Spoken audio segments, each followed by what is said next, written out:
Comms testing, 1, 2. You got me? Yeah. Remember, if I can't hear you, you can't hear you. Yeah, I can hear you. You hear me? I do have you kind of distant though.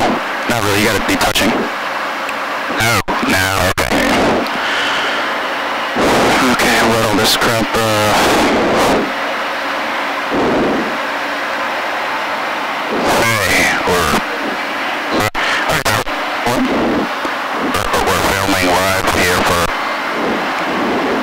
So now what we're doing is we just started up the aircraft. We're going to wait for all the avionics systems to warm up so we can go ahead and do our initial radio test, ensure that all the communications are working properly on board and that the navigation systems are all in order.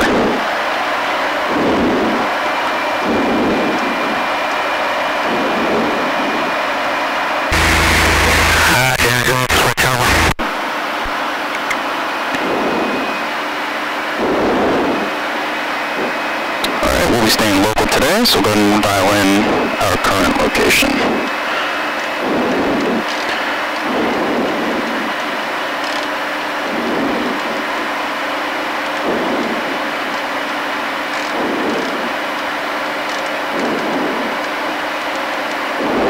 And we'll go ahead and check in the meantime, we'll go ahead and check the weather on 123.675 while the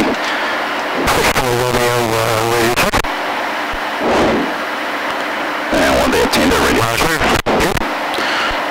we'll go and see what the local weather is here. Chesapeake Regional Airport, automated weather, 8 Zulu, weather, wind, 030 at 4, visibility, 10, clear, below, 12,000, temperature, 16 Celsius, dew point, 2, altimeter, 3034. Okay, so that has pretty much all the information that we're going to need to get set up here. Since the winds are out of 030, it means we'll be using runway 5. Go and set our altimeter to the local altimeter setting, 3034, which just corrects our altitude for density and temperature changes. Go and make sure that our attitude indicator is set, our airspeed indicator is calibrated, and all the instruments agree with our primary flight display. Compass agrees, and the engine looks good, so we'll go ahead and get our radio test.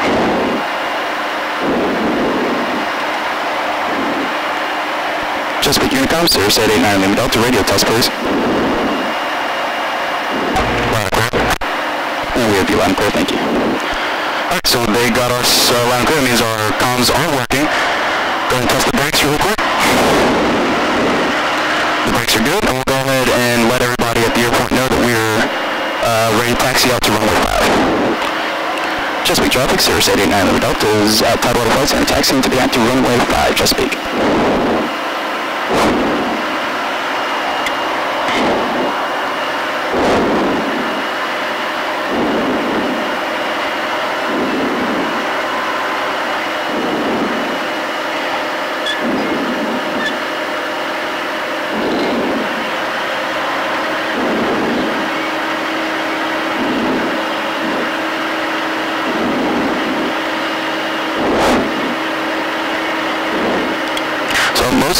Most aviation-related accidents, particularly in general aviation, are actually related to errors made while taxiing that result in propeller strikes or aircrafts veering off taxiways, and is due in great part to both fatigue as well as a sense of complacency while on the ground. A lot of pilots are under, especially newer pilots, are under the false pretense that once the aircraft is taxiing on the ground, very little can go wrong.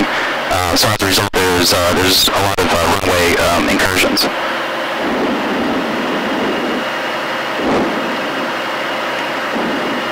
So now we're on our way out to taxiing to runway 5, and at the prior to takeoff, we're going to do what's called a run-up.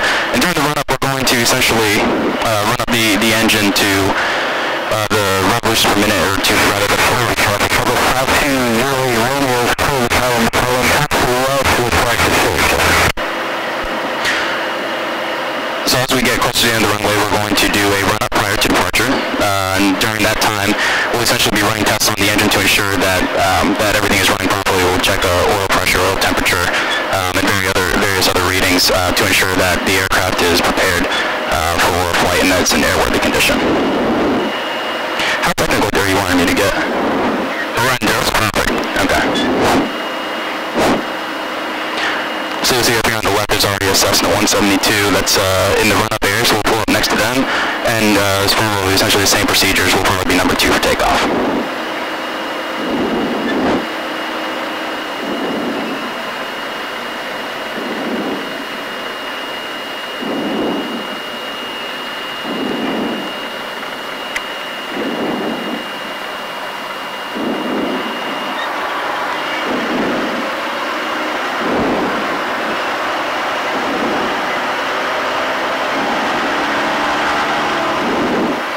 So we're here in the run-up. We'll go ahead and pull up our run-up checklist. Make sure that both doors are closed.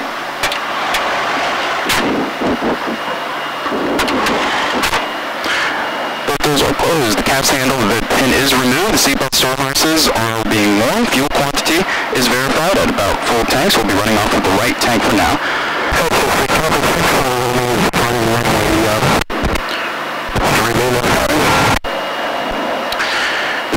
Is set to the boost position. The flaps are set to 50%, and we'll go ahead and verify the flaps are down, yes.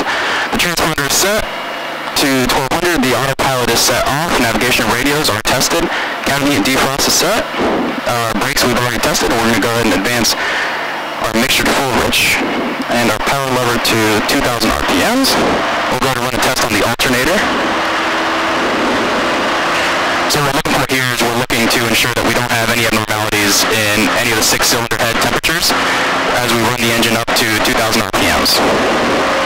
So slowly bring it up, make sure the manifold pressure, oil temperature and oil pressure are all running in the green. Just keep watching as we get closer to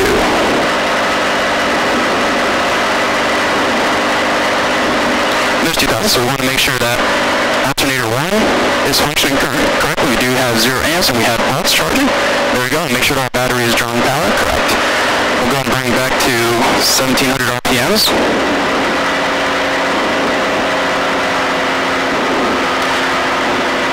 And as we bring it back into stabilizer,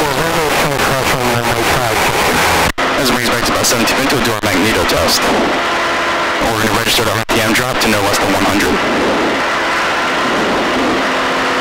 The same procedure for the right magneto. And basically what we have is dual ignition systems. It's a safety feature that's built into most general aviation aircraft to ensure that if one of the devices, the magnetos that fire the engine, fails, that the engine can still run properly and smoothly on the other one. Go ahead and make sure when we pull the engine back to idle, that the aircraft's not going to shut off. Looks good, and we'll go ahead and put it back up to 1000 for the remainder of our checklist. Alright, finally we'll check our flight controls to make sure that everything is responding the way it should. Flight controls look good. The aircraft is trimmed out to take off. Alright, and with that, we should be ready to head out.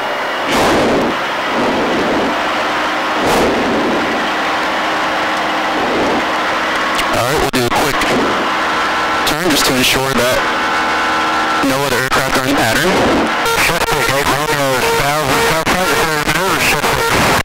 So we have an aircraft to the south of the field, we have an aircraft here on downwind. So we'll go ahead and join the traffic pattern and we'll go ahead and announce that we're ready for takeoff. Chesapeake traffic, Cirrus 889 Delta is taking the active runway 5 for departure, remaining in the pattern, Chesapeake.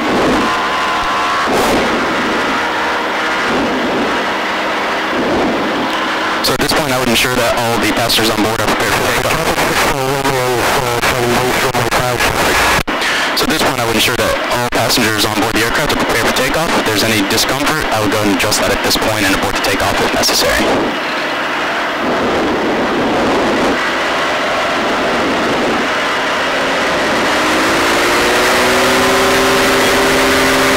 Alright, so here we're making sure all the engine gauges are green. The airspeed indicator is alive. And all engine gauges are functioning properly. There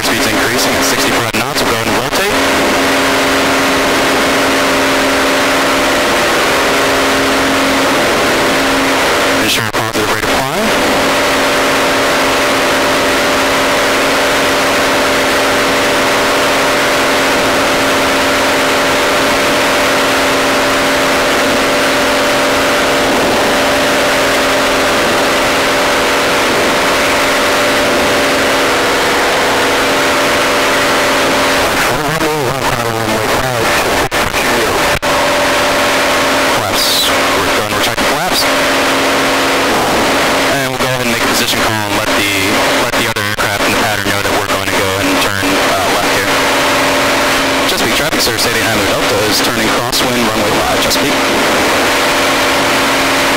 Now, a lot of aviation-related accidents also, in general aviation, tend to occur on the takeoff because many pilots get complacent during this phase of flight. The landing is generally known to be one of the more difficult and stressful portions of the flight. The takeoff, on the other hand, is seen to be the easiest. However, it's not the case, and so many pilots get lazy and forget to check they forget the basic piloter skills, essentially. So there's 1,000 feet. We're going to go ahead and level off here. Bring back the power a little bit, and you can see over to the left that we're in what's called traffic pattern. And the traffic pattern essentially allows for the smooth operation of aircraft within a tight space such as an airport where you have multiple aircraft trying to land on a strip, a runway where only one aircraft can be on that runway at one time.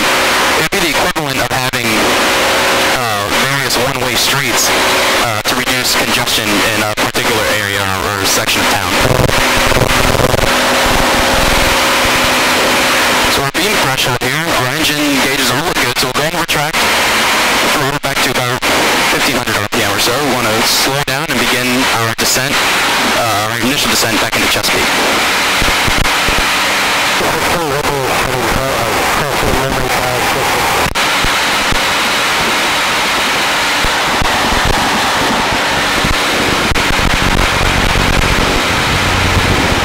Chesapeake traffic, 8900 Delta, turning left base, runway 5, Chesapeake.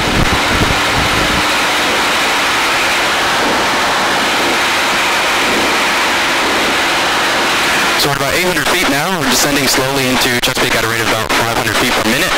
And we're monitoring everything to ensure that we don't get too slow, nor that there are any obstructions on our final approach path, which we're about to turn on. When we make this left turn, I'll go ahead and announce that we are on final approach, and we'll begin lining up at the runway for our final descent.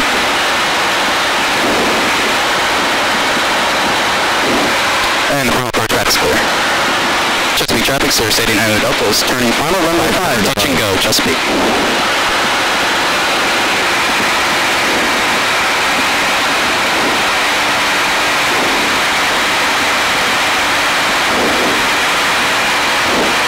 And there's our final approach runway there. We'll go ahead and slow down a little bit and lower our last notch of flaps. And the flaps allow us to increase our rate of descent. Our flaps allow us to increase the rate of descent without necessarily increasing our airspeed, which is crucial because we want to be able to descend at a slow airspeed.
traffic, Cirrus 89 Delta's midfield downwind for runway 5, and Delta Charlie, where are you at?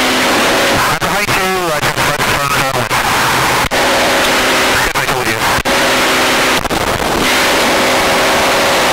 Alright, so the airplane that was on, that's on downwind just turned behind us, so that makes us number 1 for landing. So I'll go ahead and reduce and prepare for our initial descent, Chesapeake.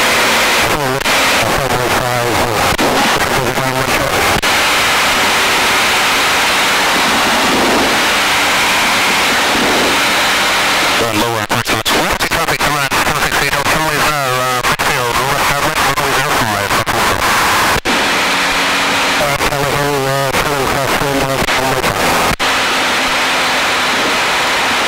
Chesapeake traffic, Cirrus 9 Delta, turning left base, runway 5, number 1 land, Chesapeake.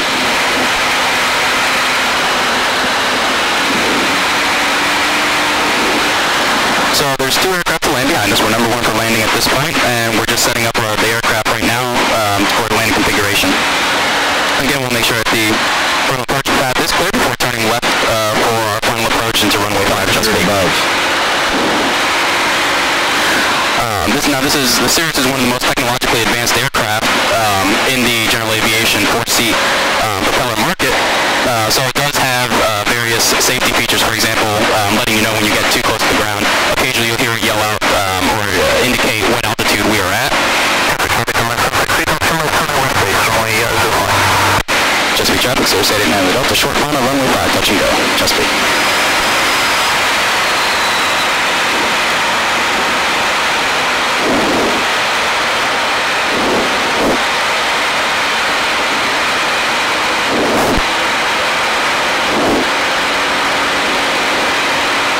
So we're going to do one last scan of the engine instruments, make sure that everything is looking good for landing, our airspeed is good, check our rate of descent, and everything looks good.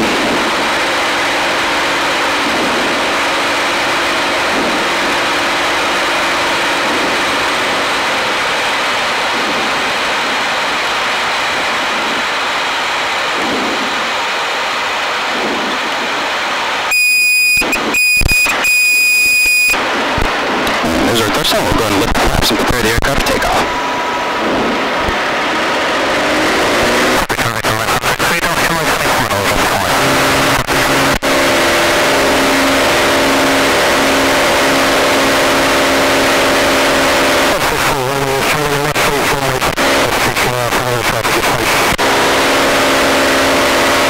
Chesapeake traffic, Cirrus 9 Delta on the upwind, turning left crosswind 4-5 Chesapeake.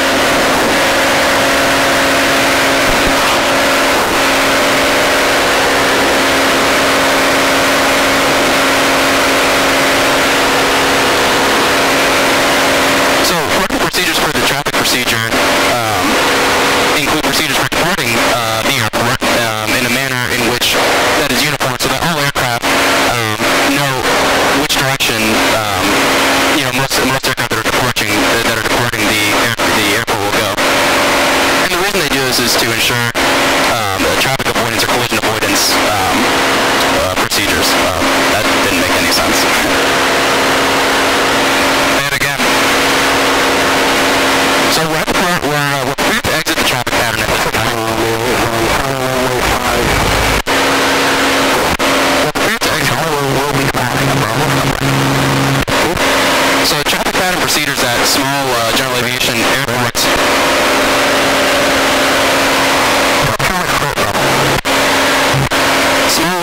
These traffic patterns at general aviation airports do on.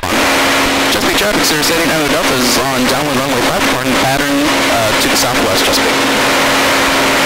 So these traffic patterns that are at non-tower general aviation airports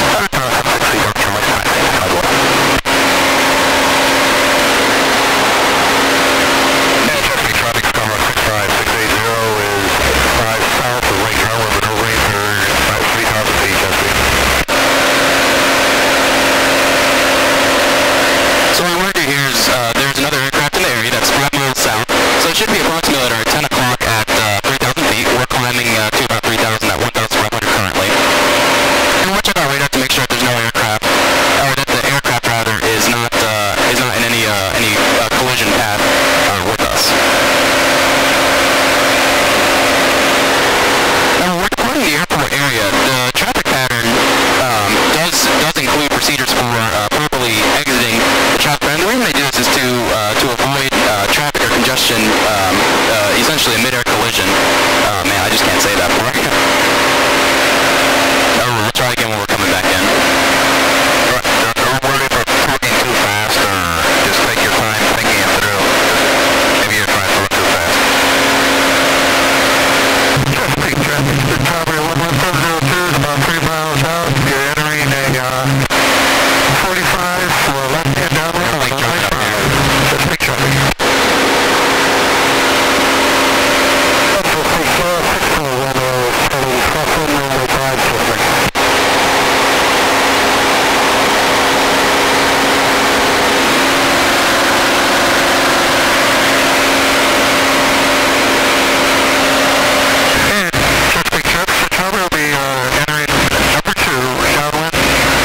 straight one here to the right, and it requires you to bank the aircraft approximately 45 to 60 degrees while maintaining airspeed and altitude.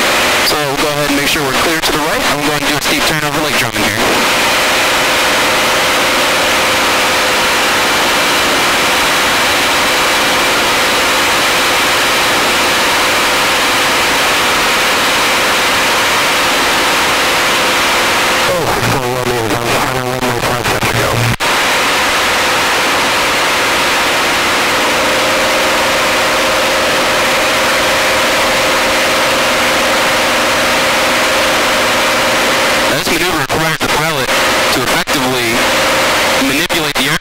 In order to maintain airspeed, altitude, and heading in what is one of the most difficult flight maneuvers to keep the aircraft coordinated in. Chesapeake traffic, Tower turning left base, runway 5, touch and go, Chesapeake. We'll go ahead and roll out here. And we'll just do a smooth bank over to the right. Are you ready to, you want to head back? You got it pretty much, I mean, some nice shots out there. Look at that.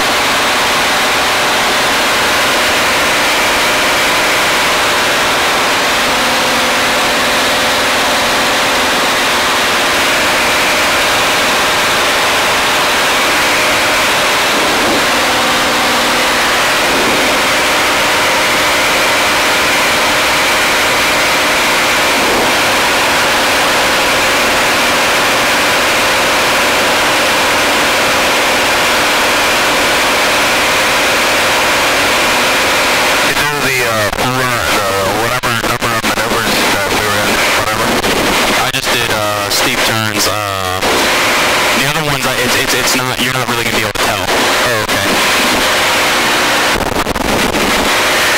Another maneuver that we'll frequently practice, particularly out here in West. Altimeter 303. I'm not supposed to do this, but I'm going to take us off this freaking. Okay. So another maneuver that we'll frequently practice during private flight training is emergency procedures, and you'll see out here is what's known as our practice area, and you'll see all these open fields. And what we do is we practice various emergency situations, for example, an engine fire during flight, or an engine failure due to fuel starvation, or other mechanical problems. And these emergency tests require the pilot. Dang it. Oh well, you can crop all this. Okay. The emergency procedures that we perform require the pilot to efficiently and under stressful conditions operate the aircraft to ensure the safe. Dang it, hold on. I need to focus on this real quick.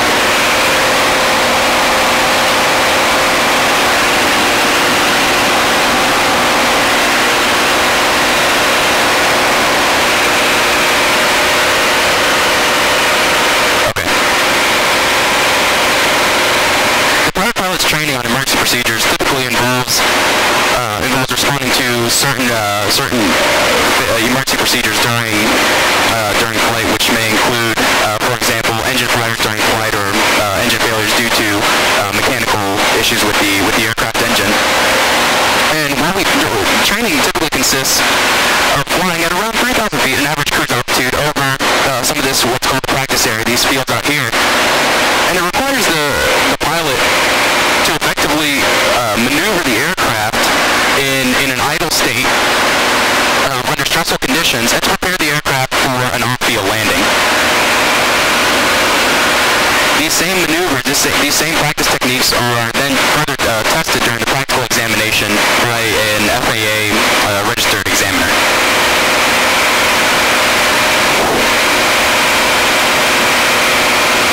So about 7.8 miles to the west of the field, Chesapeake. So we'll go ahead and announce that we are at 2,500 feet, and we're en route back to the field, and we're looking for a landing on runway 5. Chesapeake traffic, Cirrus 889 Delta. Cirrus 889 Delta is 7 miles west of the field, 2,500 inbound land, Chesapeake.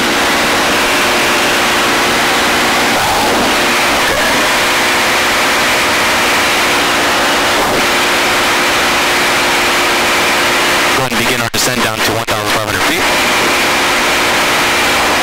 Mixture fuel rich, boost pump is on, flaps are up.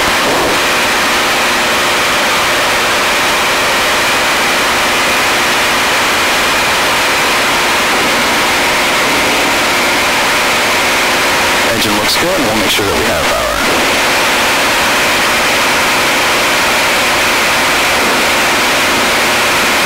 Our descent checklist. Our altimeter set, cabin heat defrost is set, our landing light is on. Our fuel system, we are going off the highest fuel is correct. Mixture is set to full rich, and the brake pressure is fine. We're prepared for descent. So as we get close to the airfield, we'll go ahead and keep making position calls to alert all the other pilots in the area of what our intentions are and what our location is.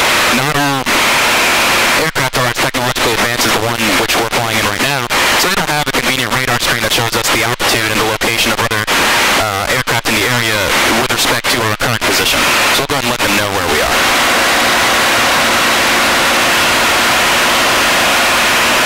Chesapeake traffic, Cirrus 889 Delta is 4.5 miles to the west, inbound for 45, downwind runway 5, full stop Chesapeake. Actually, we'll probably do another touch and go.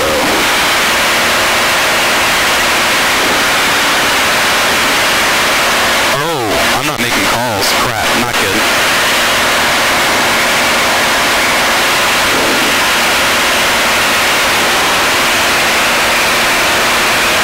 Chesapeake traffic, Cirrus 889 Lima Delta is 4 miles west of the field, inbound for the 45, runway 5, full stop, Chesapeake.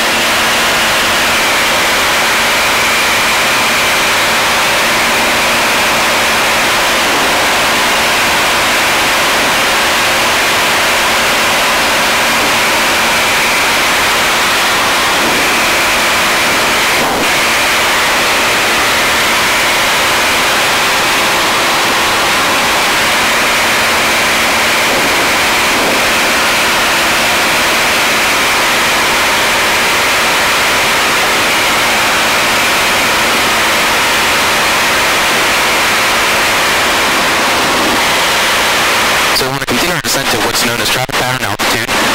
And once we hit 1,000 feet, we're going to make a right turn, and we'll go ahead and enter the traffic pattern using the prescribed arrival procedures.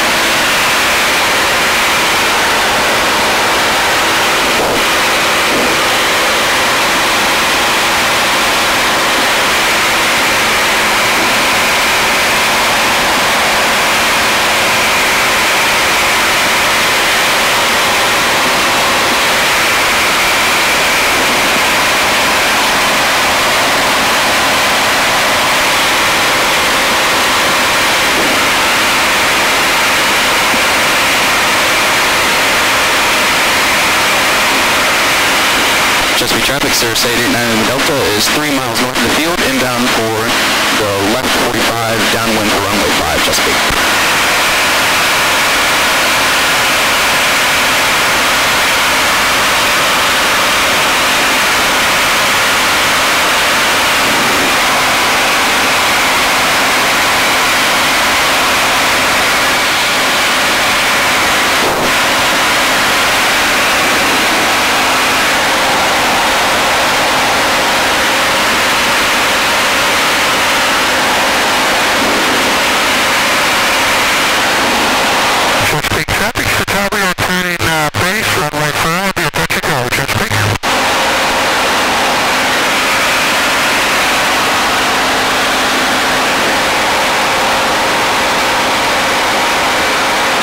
Chesapeake traffic, Cirrus 889 Delta is crossing the midfield downwind runway 5 with the base traffic in sight number 2 to land. Chesapeake, touch and go.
traffic, Cirrus 889 Delta is on base runway 5. We lost this at Tabria.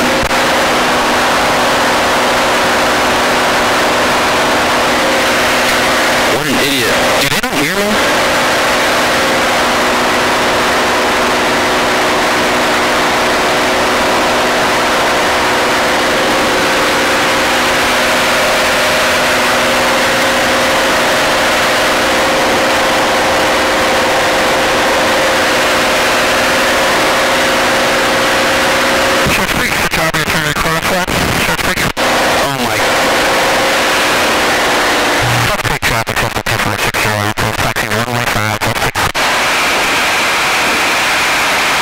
Chesapeake Unicom, Cirrus 889 Delta radio test, please. Thank you. Chesapeake traffic 9 Delta is on 2 mile final runway 5, touch and go Chesapeake.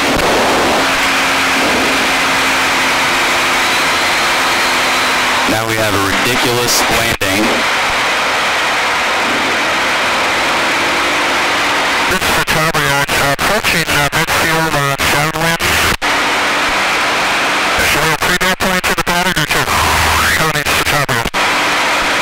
I believe it's 2 counting Starboard with 1 taxiing to the runway.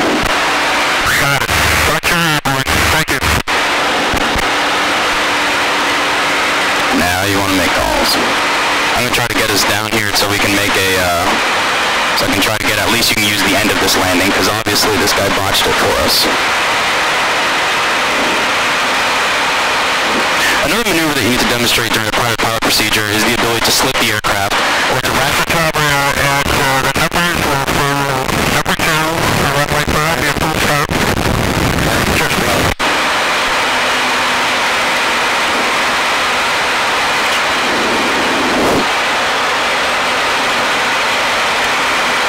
You can use that footage. I'm gonna narrate during it. One of the things that you need to demonstrate is the ability to slip an aircraft or to lose altitude rapidly in order to get into a tough airfield. Chesapeake, Tabria turning long base, runway 5, be a full stop. Number 2. Chesapeake traffic 9 Delta short final 5, touch and go Chesapeake.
traffic, Cirrus 889 Delta is turning left, base runway 5, full stop, Chesapeake. What did they say? Got you inside, or got something like that? Got you in sight. Oh.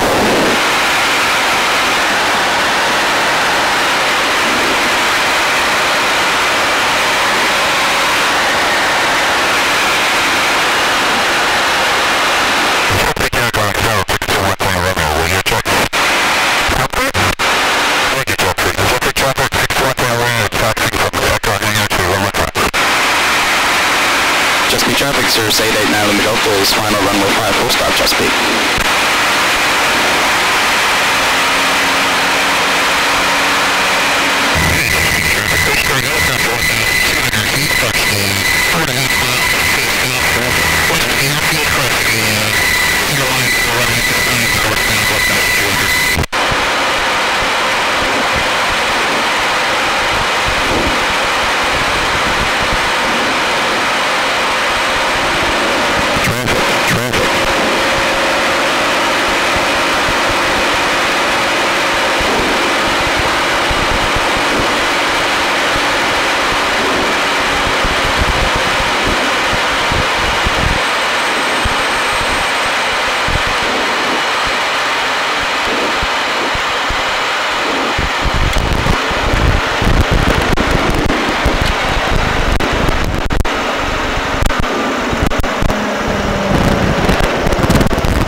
Chesapeake traffic, 9 Delta clear the active, taxi back to Tidewater Flight Center, Chesapeake.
Great, the Satavri is back after I called them out.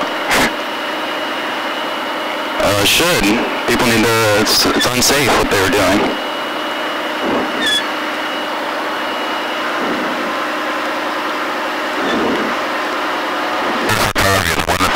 Yeah. Because I answered a radio test and they know it's because freaking weren't making calls. We're done? Yeah.